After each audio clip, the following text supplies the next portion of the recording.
Hi friends, welcome to our channel Community Medicine Made Easy. Today we are going to see malaria. So for malaria, before you start your preparation, just see this video which is going to be only for very few minutes, and then you read the chapter. It will be very clear for you. Human malaria is caused by a protozoan parasite, Plasmodium. So the Plasmodium, there are four types: Plasmodium falciparum, Plasmodium vivax, Plasmodium malariae and Plasmodium ovale, and it is transmitted by the bite of the female Anopheline mosquito. So now when it comes to malaria, you have to understand where malaria occurs. Now if I put forward one question to you, which country has the highest burden of malaria in the world? It is not India. 88% of the malaria burden in the world occurs in African countries, and 90% of malarian deaths occur in African countries. In India, about 2 million cases occur every year and 1000 deaths occur every year. When it comes to India, malaria doesn't occur everywhere, it is occurring here and there. So which are the places? Actually, malaria is occurring more vigorously in places where there is forest. See this map, you will get a clear picture. The green color in the picture shows where all the forest is there in India. So as the map shows, the malaria occurs mostly in northeastern states, then Odisha, then Madhya Pradesh, then Chhattisgarh, then Karnataka, then Andhra Pradesh and some parts of Kerala. So these are the places where the malaria burden is high. Basically, we classify the states based on the malaria burden into two categories: high priority states and low priority states. Which are the high priority areas? Like I showed you before, the green slides, the green areas are the high priority area. High priority area means the malaria cases is more than 1 case per 1000. Low priority area means 0 to 1 case per 1000. As I said before, malaria affects 40% of the world population, 350 to 500 million cases every year. In India, 2 million cases occur and about 1000 deaths occur every year. So I told you Plasmodium, there are 4 species. In India, which is the most common if you ask? Plasmodium falciparum, because 50% of the infections in India are caused by Plasmodium falciparum. But in worldwide, if you take which is the most common Plasmodium, if you ask, it is Plasmodium vivax. But in India, it is Plasmodium falciparum, which occurs for 50% of the cases, followed by mixed infection, that is falciparum plus vivax, that is 4 to 8%, and rest all infections are caused by Plasmodium vivax. And where does malaria occur? Plasmodium malaria is very rare. It occurs in Tumkur and Hassan districts of Karnataka alone. And where does ovale occur? It is very rare. It occurs in Africa only. In Anopheles, there are different types of vectors which transmit the disease. You have to understand, Anopheles culicifacies is the main vector that is responsible for the transmission of disease in rural and peri-urban area. And Anopheles stephensi is a very important vector which is responsible for transmission of disease in urban area. And Anopheles fluvitilis, this is the vector responsible for transmission of disease in forest and hilly areas. So according to the place and occurrence of malaria in India, we have different types of malaria: tribal malaria, rural malaria, urban malaria, malaria in project areas, border malaria, that is between international borders there will be poor administrative control, so there the malaria cases will occur more. Then forest malaria, and then floods and malaria. So whenever there is floods, what will happen is there will be lot of water, and water stagnation will happen, and mosquito breeding will happen, and because of mosquito breeding the Plasmodium will develop and the malaria can easily get transmitted. In 6 to 8 weeks, within 6 to 8 weeks after flood, malaria epidemics can occur. So what are the agent factors? We already discussed about the Plasmodium species and how much it is occurring. Coming to the life cycle of mosquitoes. Before we enter into the life cycle of mosquitoes, you have to remember these terms. Remember, inside the mosquito, it is sporozoid. Inside the man, there are 3 stages. One which occurs in the liver, one which occurs in the RBC, another one which occurs in the blood. In the liver, what do you see? Hepatic zygote, merozoite, and then hypnozoite. In the RBC, what do you see? Trophozoite, erythrocytic zygote, and then merozoites. And in blood we see male gametocyte and female gametocyte. Just remember these terms. Now we will go into the life cycle of the mosquito. It has 2 phases, there is asexual cycle and sexual cycle. Sexual cycle occurs in the mosquito, so it is a definitive host. Asexual cycle occurs in the man, so man is the intermediate host. So what is the cycle? When the mosquito bites the man, what it injects? Sporozoid. The sporozoid is injected into the body. The sporozoid enters the bloodstream. What the body will think? Sporozoid is a foreign body. So the body will kill all the sporozoids. But some of the sporozoids will enter the liver. So when it enters the liver, what happens is these sporozoids are converted into zygones. These zygones in turn will produce merozoids. Each sporozoid will produce about 40,000 merozoids in case of falciparum. And each sporozoid will produce about 2,000 10,000 to 15,000 merozoites in case of all other vivax, malaria and ovale. So what is happening inside the liver is these chizons and merozoite multiplication is slowly happening. And at a particular stage, what happens? All the chizons will burst at a time in falciparum, releasing the merozoites into the blood. This occurs only in falciparum, whereas in vivax, malaria and ovale, all the chizons will not burst at a time. Some of the chizons will get converted into hypnozoid and will lay dormant inside the liver. So these hypnozoids are responsible for relax after 2 to 3 years. So now coming to the release of the merozoites into the blood. So once the merozoites are released into the blood from the liver, what will happen? The blood will think that the merozoites are foreign bodies. It will try to kill the merozoites. But this time the merozoites are very careful. So merozoites will enter the RBCs, the red blood corpuscles. Once they enter the RBCs, what will happen to the merozoites?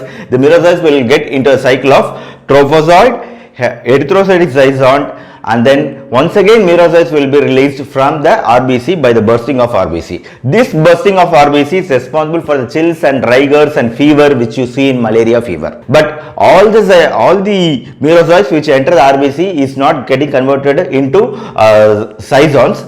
Some of the merozoites are getting converted into male gametocyte and female gametocyte. So in the blood we can see male gametocyte and female gametocyte of mosquito. So the mosquito, when it bites a man, what it will take? It will take the blood of the man. So when it takes the blood of the man, what is inside that blood? Male gametocyte and female gametocyte. If it is there, what will happen is the mosquito will take these gametocytes. So till now we saw the asexual cycle which is happening in man, and now once the male gametocyte and female gametocyte enter the body of the mosquito, inside the mosquito, sexual reproduction happens. What will happen? The male gametocyte is converted into microfollicles. The female gametocyte is converted into macrogametes, macrofollicles. These two will undergo fertilization and then oocyst will develop. This oocyst will in turn develop into sporozoites. These sporozoites will be circulating all throughout the mosquito body. These sporozoites will enter the salivary gland of the mosquito.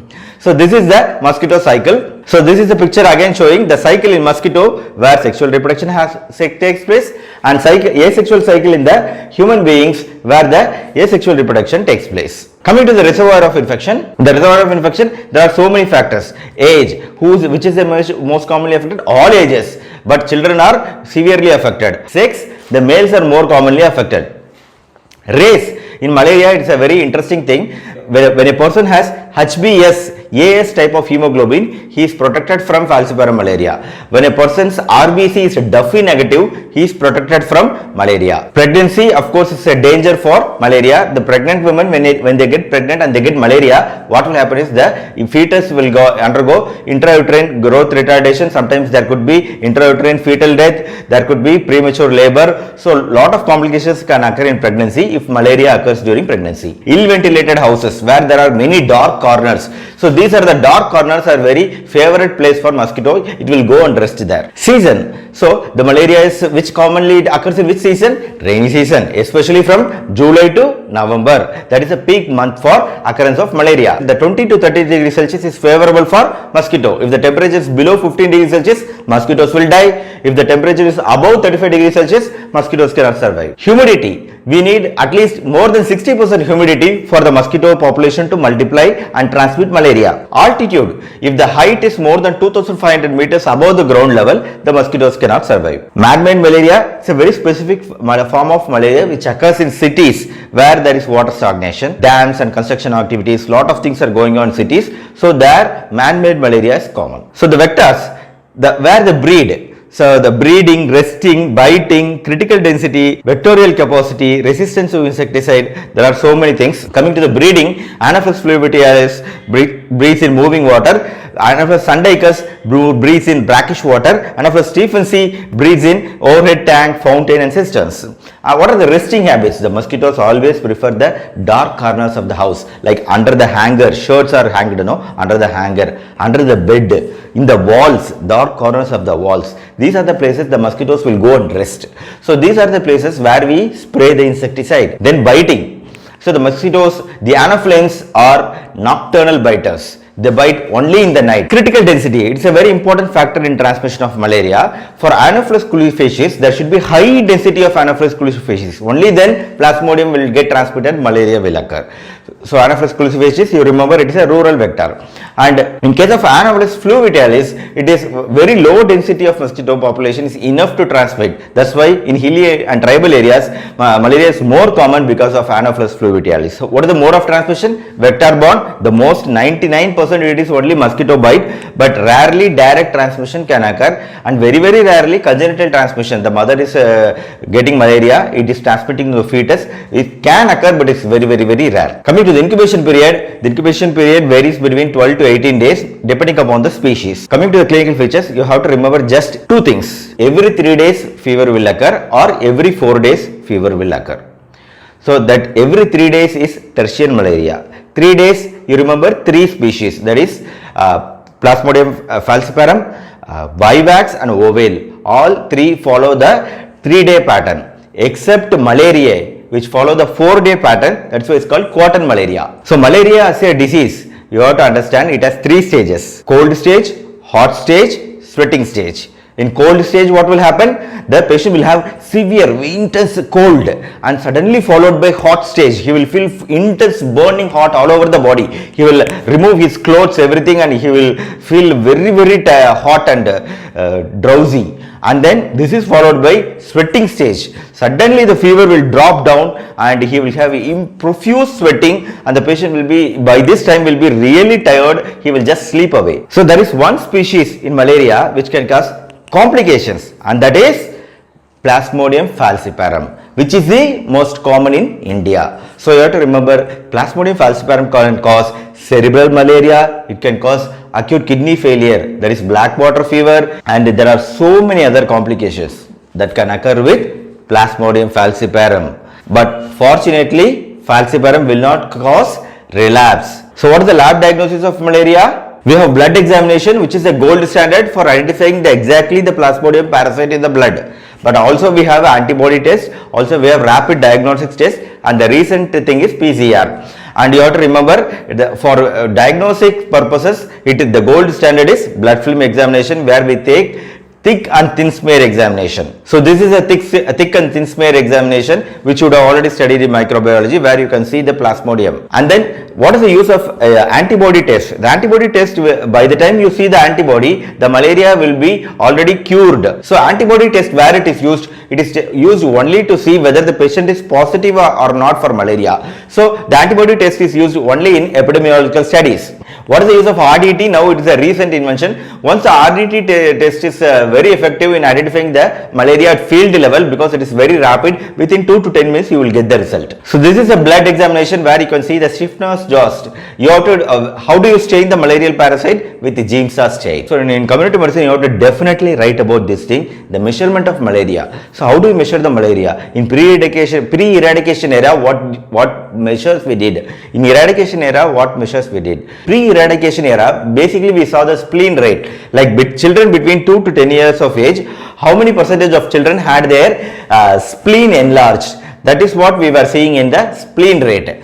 And this is a older measure. Average enlarged spleen, parasite rate, infant parasite rate, these are all older measures. Now the newer measures in the eradication area, what we are taking is annual parasite incidence, annual blood examination rate, slide positivity rate, slide falciparum rate. So these are the rates we are taking now in recent times. And it is not enough if you test only the human being, you have to also test the mosquito.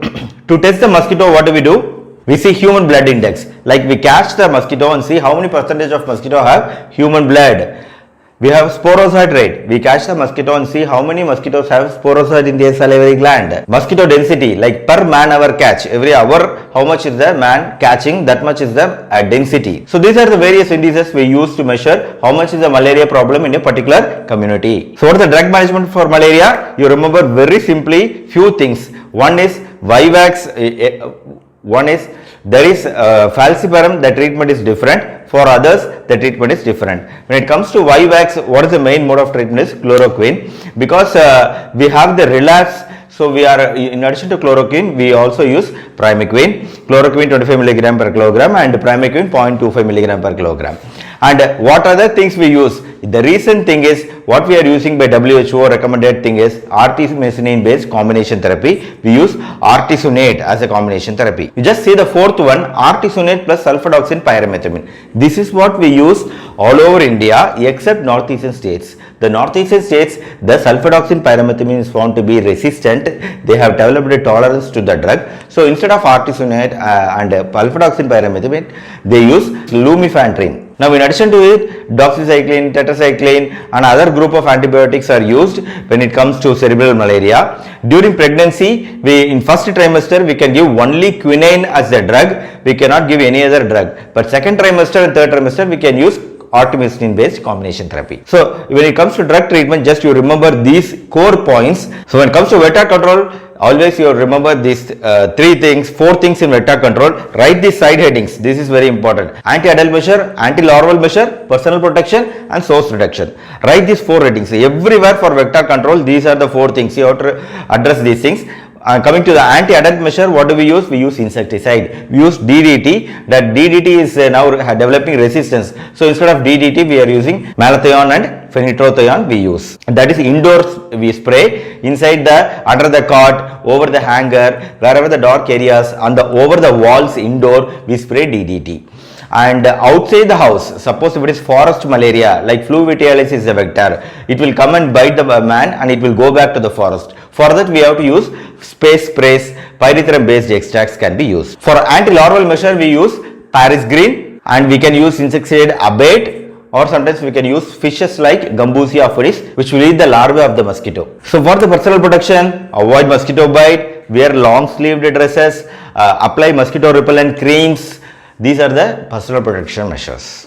And use insecticide treated bed nets. But what is the permanent method of mosquito control? If you say, it is source reduction. You do the infrastructure modification, everything is underground, drainage, everything is underground, then that is the best method for mosquito control and malaria control in our country. Global technical strategy for malaria. So you write this one point, which is a very important point. The target of this strategy is to reduce the global malaria burden by 90% by the year 2030. So that means within another 10 years we have to achieve this target. Means it's a very difficult thing, but setting a goal is always good. So that's all about the malaria. Now you go and read the part. It will be very easy for you to cover the chapter on malaria within a short span of time. So I hope this video was useful.